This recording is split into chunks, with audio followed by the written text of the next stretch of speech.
Gold, trusted gold buyers. మీరు తాకట్టు పెట్టిన బంగారాన్ని విడిపించి ఈ రోజు ఉన్న మార్కెట్ ధరకు కొనబడను. నాన్నగారి మరణం విషయంలో చాలా బాధపడ్డారంట.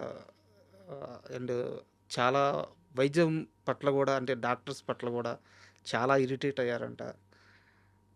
ఒక రకంగా నరకం అనుభవించారట.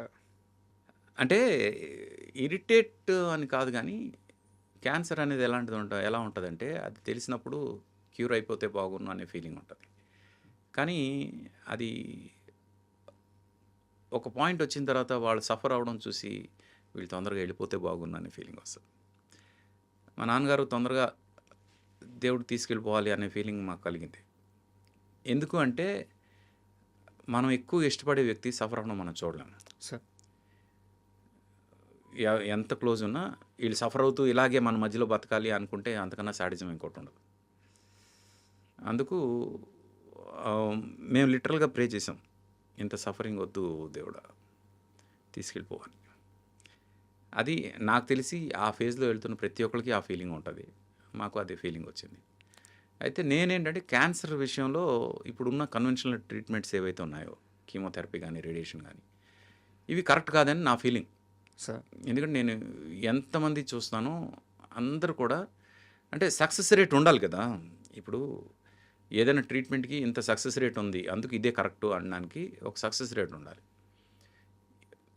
ఎలోపతిలో మిగతా ట్రీట్మెంట్స్ అన్నిటికీ సక్సెస్ రేట్ ఉంది. సక్సెస్ రేట్ బిలో 50% ఉన్న ఏది కూడా కరెక్ట్ ట్రీట్మెంట్ కాదని నా ఫీలింగ్. సార్ నాకు తెలిసి ఇది బిలో 10% ఉంది సక్సెస్ రేట్ క్యాన్సర్ ట్రీట్మెంట్. అలాంటప్పుడు ఇదే ట్రీట్మెంట్ అని ఎలా చెప్తారు అనేది నా ఇదనమాట వాదన. దీని మీద ఇప్పుడు డాక్టర్లు అందరూ వచ్చి నా మీద విరుచుకుపడతారు. బట్ స్టిల్ ఐసే బయోప్సీ దగ్గరే తప్పు జరుగుతుందంటాను నేను. ఒక టిష్యూని జస్ట్ అలా క్లోజ్డ్ షెల్తో టిష్యూ ఉన్నదాన్ని అలా పొడిచి ఒక తీస్తారు. తీయగానే దాని త్రూగా బ్లడ్ ఫ్లో అయ్యి ఆ టిష్యూ తాలూకు చిన్న చిన్న సెల్స్ బాడీలో ఎక్కడెక్కడికో వెళ్ళి స్ప్రెడ్ అయ్యి స్టే అవుతాయి. ఏదో ఒక రోజు అవి అక్కడక్కడ మళ్ళీ అక్యుములేట్ అవుతాయని నా ఫీలింగ్. నేను తప్పని డాక్టర్లు వాదిస్తారు. కానీ బయోప్సీ చేసిన వాళ్ళందరికీ కూడా ఏదో ఒక టైంలో బాడీ అంతా క్యాన్సర్ స్ప్రెడ్ అవుద్ది, కనీసం సెకండ్ టైం అయినా రీలాప్స్ అవుతుంది అనడానికి బయోప్సీ కారణం అని నా ఫీలింగ్. నువ్వేం చూసావు మీ నాన్నగారు తప్ప అనేసి అంటారు.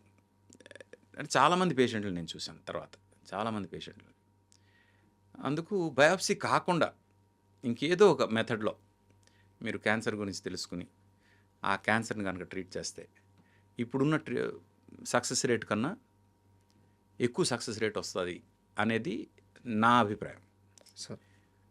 దాని గురించి డాక్టర్స్ బయోప్సీ చేయకపోతే అది క్యాన్సరా కాదా ఎలా తెలుస్తుంది, ప్రాథమిక టెస్ట్ అదే కదా అని ఎలా తెలుస్తుంది, అప్పుడు ఎలా ట్రీట్ చేస్తాం అనేసి అంటారు. Unfortunately there are some hospitals, అన్నీ కాదు, కొన్ని హాస్పిటల్స్ క్యాన్సర్ సక్సెస్ రేట్ చూపించడం కోసం క్యాన్సర్ సెల్స్ కానీ ట్యూమర్స్ని కూడా క్యాన్సర్ అని చెప్పి ట్రీట్ చేసేసి ఇది సక్సెస్ అయిందని చెప్పిన సందర్భాలు ఉన్నాయి.